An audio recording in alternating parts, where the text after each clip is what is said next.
Welcome back to the newest edition of Ryanology. I'm your host, Ryanology, and thank you for tuning in. On this episode, I have two interviews, one with 4 Spanish students about what they're doing at Quinn's school in the after-school programs, as well as an interview with our 4 senior class officers. Please stay tuned and enjoy.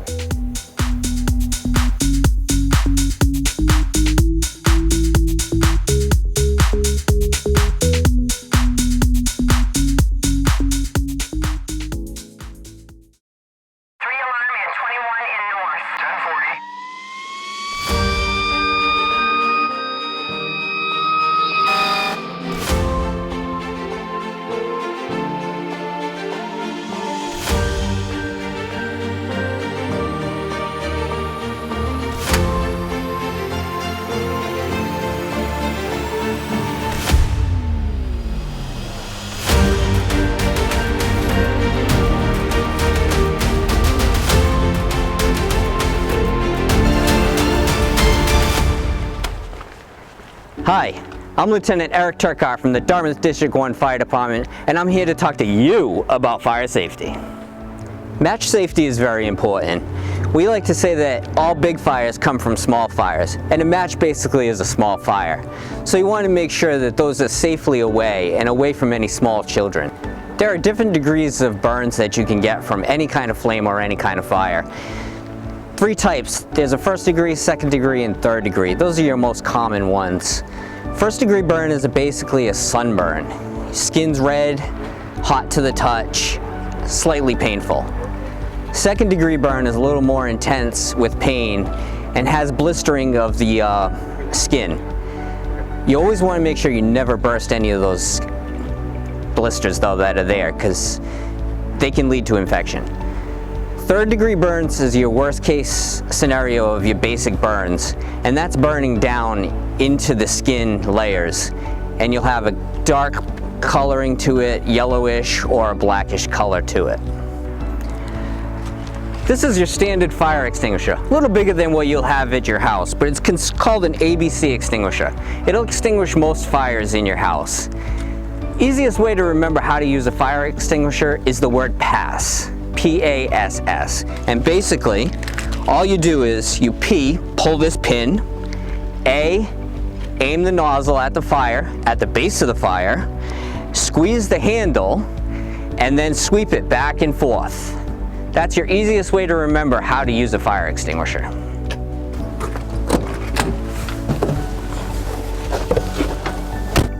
Fire can be dangerous. It's useful, but can be very dangerous. So make sure you don't play with fire, and make sure you're prepared if a fire starts.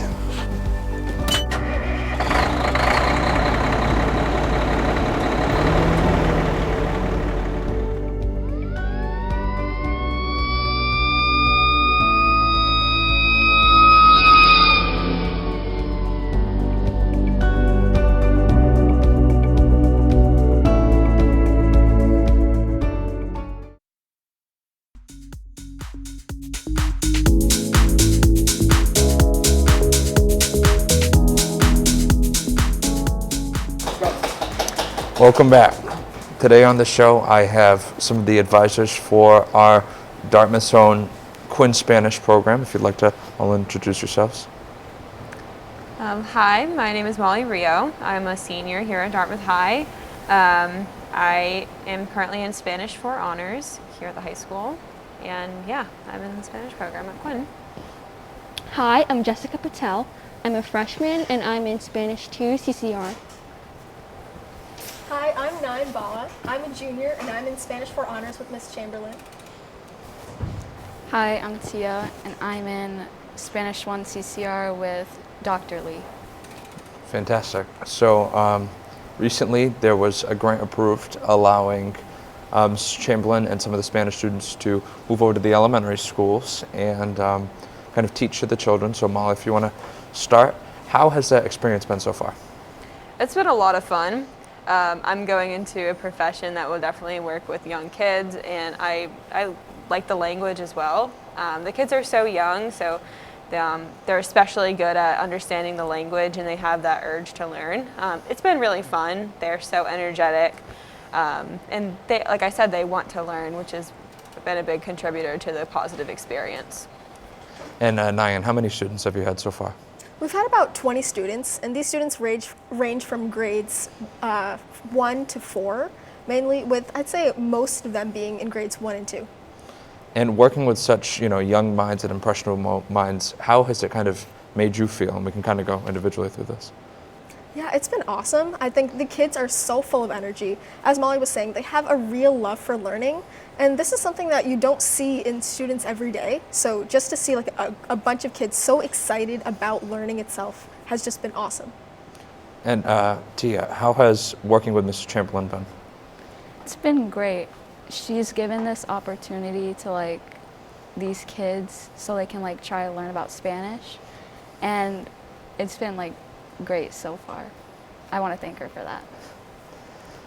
And Jessica, so far, how far along are you within this first program? Because we have another one coming up in March, but how far along are you? So there are 5 weeks in one session, and so far we have done 4 weeks, and so this is our last week. Molly, what are some of the basics that these kids are learning? So we started off by doing some simple songs. So those are learning numbers, colors, some shapes. They've been doing some math work, learning how to say basic addition, multiplication problems in Spanish. And they've mastered it. Like we've been doing colors, and Miss Chamberlain will hold up a color and the kids can say the color with no help. I think that's pretty good by just being in this program for 2 hours a week. They're a lot more willing to learn than I think some high school students are. And it just clicks with them, which is fascinating to me. And I'm really impressed with them, proud of them too. It's a really fantastic thing because, we do have a Spanish program at the middle school and the high school, but working with those elementary school kids, that time where children have, some of the most impressionable minds, we're not there. Right. But having the ability to go in, to teach, to really allow these kids to learn, it's a really fantastic thing. It really is, yep. And like I said, they're so willing to learn, and it just clicks with them. They don't have to spell it out in their minds, like what a word is in Spanish, they just say it. And they're starting to be able to form sentences, and they're able to put the Spanish words in context. So they're showing great growth already, and I'm sure they'll be excellent Spanish students in middle school and high school. Absolutely. And how has it helped you so far? Kind of, even if you're not going into the field of teaching Spanish, how would you say it's kind of helped you within your own high school learning? We could start with you, Naya. Yeah, I'd say it's been awesome. So just us, we've learned some of the more basic parts of Spanish, like colors and animals. And it's really astonishing just how fast the kids can memorize like a song in a language they haven't even learned yet. And so I'd say it's really helped us with learning kind of the ways of how kind of children kind of prefer to function. So, and then also just like the basic kind of Spanish words and like the more foundational kind of parts to the language has been really helpful. It's really great. And Tia, was there any cost to the program? No, it was absolutely free. All the kids who wanted to participate, they could just sign up and then they would just get started. So you guys are really, being able to approve through different grants. You're able to go to the elementary school, not only share your knowledge and love and passion for Spanish and the language, but to go show it to different elementary school students who also may want to learn that. And Jessica, how would you say that, just being able to do this will kind of impact your future working with, Dartmouth and the students so far? It's impacted in a really good way. I get to interact with like little kids and like get to know them a bit more, so it like tells me how to like behave around them and stuff. So it's really good. So overall, you'd say it's been a really successful program, not just for the students, but for you as well in your learning? Definitely. overall? Yep. And Quinn also offers different after-school programs as well. It's not just Spanish. They have several of them. There's a good group of kids, maybe, would you say like 50, 75 kids in the whole program? So Spanish is just one offering they have. I am biased to Spanish because I think it's awesome for little kids to be learning Spanish, especially because it's not in their day-to-day curriculum at school, but they do offer different programs. And I just think the after-school programs as a whole for Quinn is a great addition. And to kind of touch back on the after-school programs, having a year of COVID and all this, we wouldn't be able to pursue anything. But now that we're kind of back in the building, would you say so far that it has been successful, even though we've had to take PPE and different precautions? Would you say that these kids are still being able to hold on to those fundamentals? I'd say so. To the best that they can. I still see growth. And a big shout out to Tracy Chamberlain. She runs the whole program. She's a kindergarten teacher. We're actually in her room, using her tables, using her books, and she's been doing a great job organizing it. But yeah, the kids they're adapting. I mean, just like we are.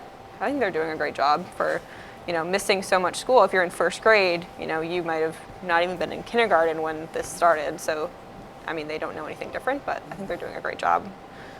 And looking on how, students haven't had a normal year, for the past 3 years, but these kids were still able to adapt, and now just learning a different language, it's a really fantastic thing. Definitely. So I'd like to thank you all for coming on today, kind of speaking a little bit about this program. And parents, please, it's free of cost. If your student goes to Quinn School, enroll them in the Spanish program, have them be able to learn a little bit more about a language that they'd be able to continue through middle school and high school. Thank you very much. Thank you, Ryan, for having us. Thank you.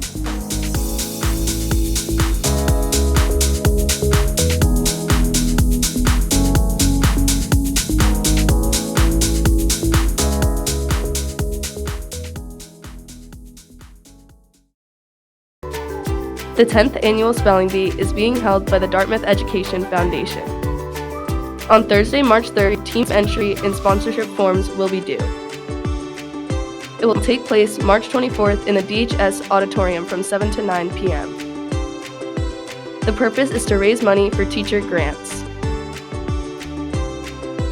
For more information, visit www.defma.org.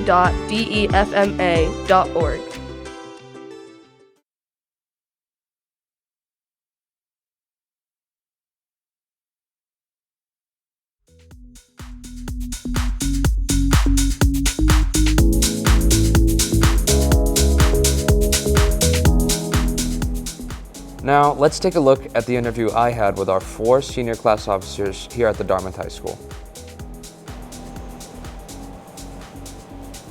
Welcome back. Today on the show, I have the 4 senior officers at the Dartmouth High School. If you'd like to all introduce yourselves. Hi, I'm Catherine Sherrier. I'm the Vice President. I'm Emma Tadra, I'm the treasurer. I'm Molly Rio. I'm the Secretary. And I'm Charlie Fairfax. I'm our class president. Welcome, everyone. Thank you for joining me today. So, senior class officers, it's your final year here at the Dartmouth High School. So if you'd kind of like to go through your experiences here, and then we'll talk a little bit more about what you guys are currently doing. You want to start, Catherine? Sure. So now that we're seniors, we have a lot of experience raising money for our class. We're very excited to host all these senior events, including prom, senior sunset, possibly a parade, and some other secret events. And Emma, how would you say that's going so far? I think it's going very well. We've raised a lot of money. We started our freshman year, so we can have an exciting end of our senior year and end of high school. Charlie, how would you say that overall the 4 of you have been able to work together and kind of make these events more of a reality? Yeah, sure. It's been awesome since day one. We've done so much fundraising. Like freshman year, we did the 5K fundraiser, the ticket fundraiser, and we tried something different with the spike ball fundraiser. So we've really been able to work together and try new things, and we've been able to kind of enjoy our senior year because of it, and we're really looking forward to it. And Molly, has it been the same pack of 4 of you for the past 4 years? It has. We are one of the few classes actually to keep the same cabinet all 4 years. I believe there was people who ran against us, but we were all reelected sophomore year. And since then, we've gone unopposed. So that's very rare, but I think it just speaks of how much we do for the class, and we do really care about what happens for the senior class. Yeah, and being able to have the close working of 4 of you together through the past 4 years, I'm going to suspect that it's a lot easier to work together and even to fundraise so far. Definitely. So. And Mr. Lehman this last year. Yes. Yeah, they're absolutely. huge help, and we could not do what we have done without them. So sure. Charlie, do you want to kind of talk about the prom and some future events coming up this year? Yeah, so prom's going to be at Kirkbray. Kirkbray. In Lincoln, Rhode Island. It's the same place where Mr. Lima and Miss Lassie had or Mr. Lima's first prom as an advisor was just 4 years ago. It's going to be really fun, great venue. We're going to have some exotic food, to say the least, some fireworks, a flaming dessert. I'm really looking forward to it. So, being able to fundraise so much, I'll go to you, Molly. Having this team of high schoolers just kind of constantly supporting this class, would you say that so far it's been worth all this time put into it? Absolutely. I mean, at this time last year, we were doing our flamingo fundraiser, and each of us were spending upwards of 4 to 5 hours a day putting flamingos on your neighbors' yards. It was a lot of work, and it wasn't what we expected it to be in terms of the time commitment. But looking back at it now, when we raised so much money from it, it was definitely worth it. And we were able to get the prom tickets to, $50? Yeah, $55. Which is very affordable and much less what they have been in the past. So it is worth it in the end. It was a lot, but it was worth it. Emma, working through COVID and these fundraisers, having that 1 year of just basically not being able to do anything, but still your class seemed to rise to the top. How would you say you kind of worked through that as a team? So we got together and we trying to figure out ways where we can still raise money without everyone being together, and that's kind of how the Flamingo fundraiser, because it both no one's really having a lot of contact with the people, but you're still kind of spreading this happiness around the community, which is really good because a lot of people were even the kids were excited to see flamingos on their lawn, and even in the classrooms where we did it in school, I think that spread a lot of cheer too. So I think just finding new and creative ways to still raise money.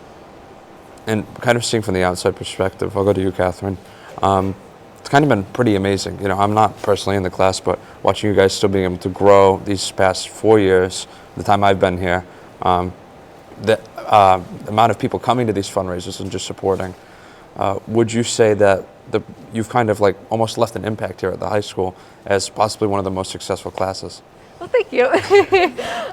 I would say we've definitely impacted our school, and we've shown grades below us, class spirit, and how if you do get involved in your grade, how much you can change how your grade performs, I guess.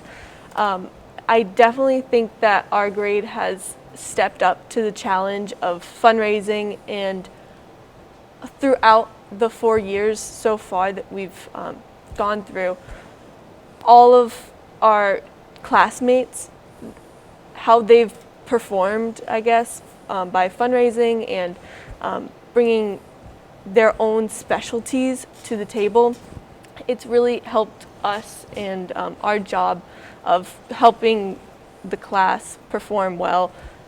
It led to a great outcome in a great senior year. And due to that great outcome, financially, it's obviously a big strong point of that. And one of those things, allowing people to go to students to prom and different banquets would be class dues. So did you want to touch a little bit on that? Sure.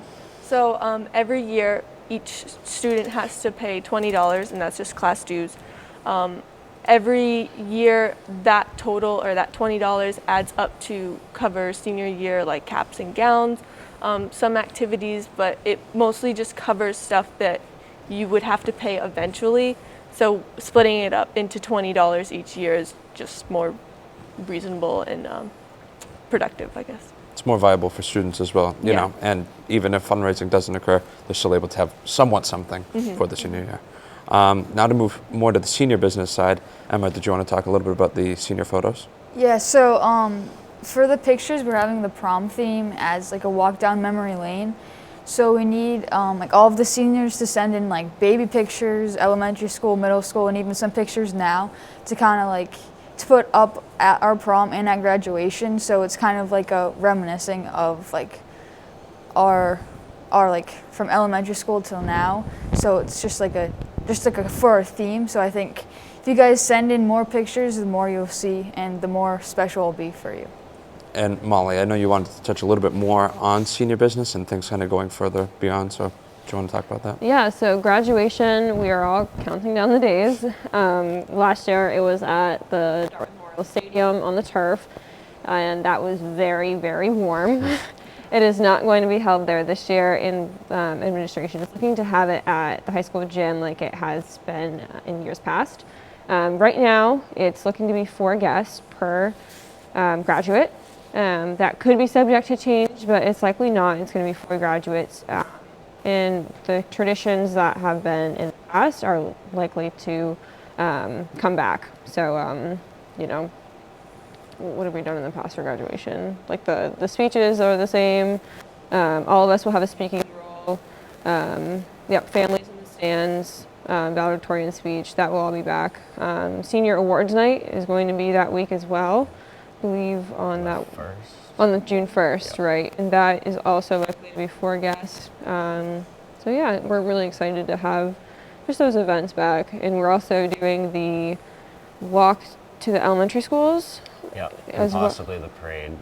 Yep, exploring the parade, we'll see. And senior sunset. Yep, and senior sunset, and graduation rehearsal, awards night, and the elementary schools will all be on June 1st, so that'll be a fun day. Well, I'd like to thank you all for coming on the show today. Definitely keep tuning in, seniors, for your Google Classroom and other email announcements. You have a big year ahead of you. I can't wait to see the outcomes of this, and I hope to see you again on the show. Thanks, Ryan. Thank you, Ryan, for having us.